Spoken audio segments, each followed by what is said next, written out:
How's it going, everybody? I'm Christian. And I'm Alexis, and we are Tiny House Expedition. Welcome to our tiny home. Oh! He's crazy. A lot like 2020. Yeah, totally. Not the best year on record. Oh, no, it hasn't been. And it really wreaked havoc on a lot of plans. But we hope our channel helped inspire you to keep pursuing your tiny home dreams. Even though many of our travel plans got totally screwed up last year, we were still fortunate to share with you some amazing tiny homes, inspiring community projects, and even a look at our tiny life during the pandemic. And did we lose our minds a little bit? Absolutely. But I bet you guys can relate. But let's take a look back at our top 5 tiny home tours of 2020. Coming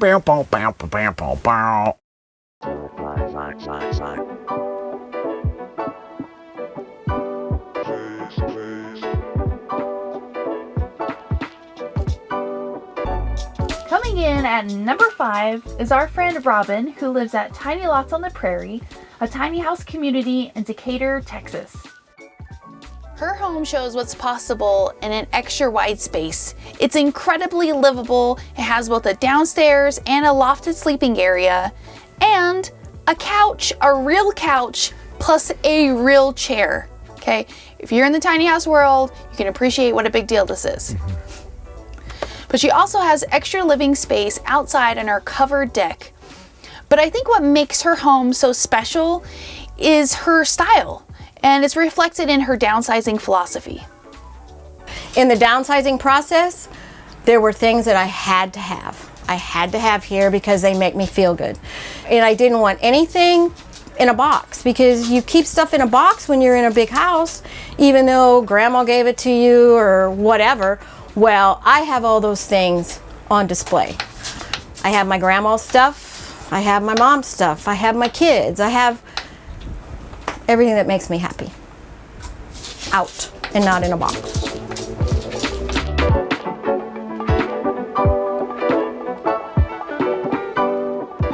And coming in at number 4 is Sam's tiny house, which is in Vancouver, British Columbia.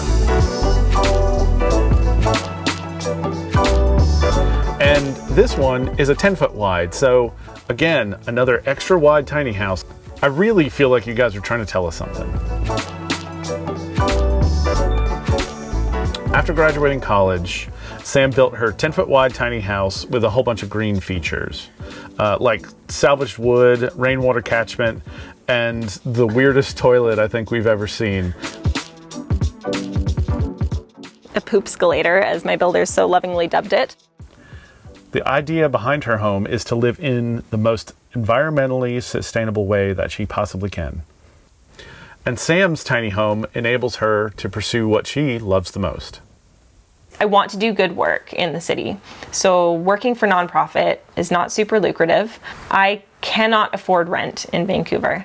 So I saw a tiny house as a way for me to live in the community where I work, do the work that fulfills me and is good for the community.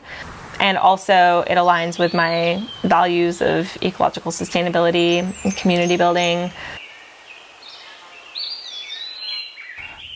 Okay, number 3 is Kevin's rustic tiny house outside of Anchorage, Alaska.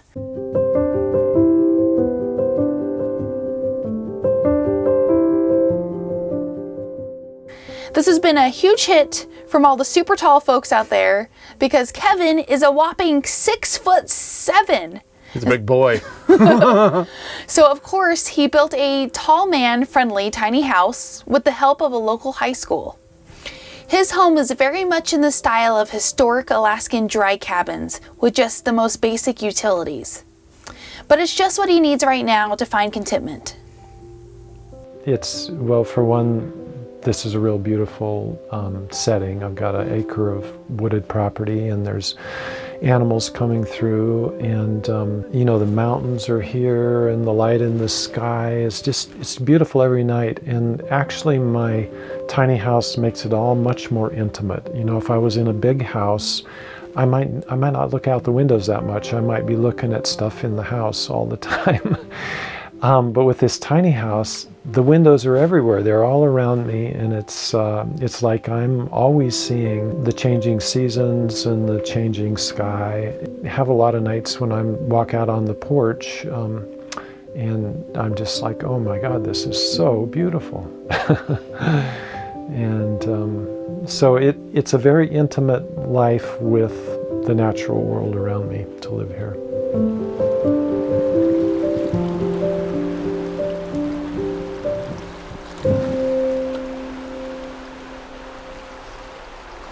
And coming in at number 2 is our new friend, talented carpenter, and all-around awesome lady, Traci.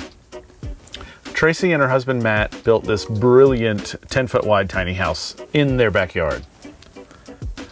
And Traci is so good at building and loved working on the tiny house so much that she created a new business called Big Bliss Tiny Homes. And based on your comments, we think her business is going to be a huge hit. She's done such a great job. I mean, just these bathroom doors that she has, the way it all works is absolutely amazing. I'm going to let her explain it though. I also designed in the tiny house this triple pocket door system that creates a nice big open space for 2 people. Most of the time the doors are open, but sometimes you need to close doors, and so these doors close here. When the bathroom doors are closed, obviously somebody can come through here into the bedroom, or you can close these 2 doors, and then you have an attached master bathroom, or you can close the 2 master bedroom doors, and then you can still access the bathroom if somebody's in the bedroom. And coming in at number 1 of our top 5 tiny home tours of 2020, drumroll please, is our friends Matt and Peyton's impressive DIY container home in Northeast Washington.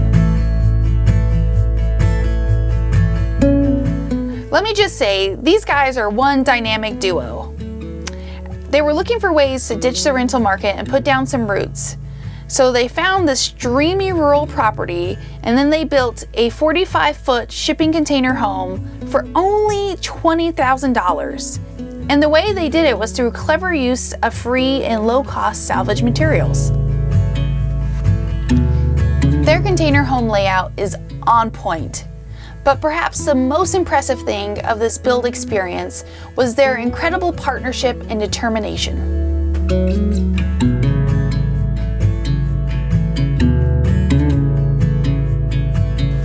This build was super fun for me and Peyton. We learned a lot throughout the whole build, through trial and error most of the time, but it brought us closer together, and you definitely have a better appreciation for the space you live in when you put so much time and effort into building it.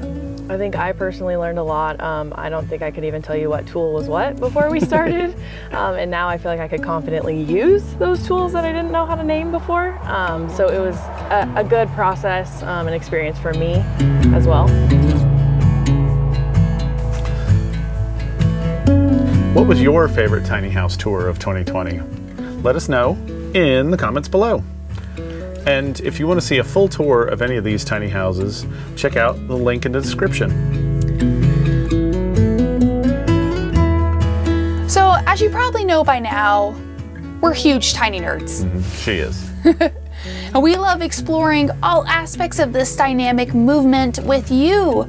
So we hope that you'll explore all of our playlists to get more tiny home design ideas and tips for overcoming obstacles like where to find parking. Thank you for watching our video and for stopping by Tiny House Expedition. I'm Alexis. And I'm Christian. Don't forget to like, comment, and subscribe. And for more tiny home tours and stories, click the videos below. And join us on Patreon for bonus content, including face-to-face conversations with us. We hope to see you there. All right. Thanks, guys. Have a good one.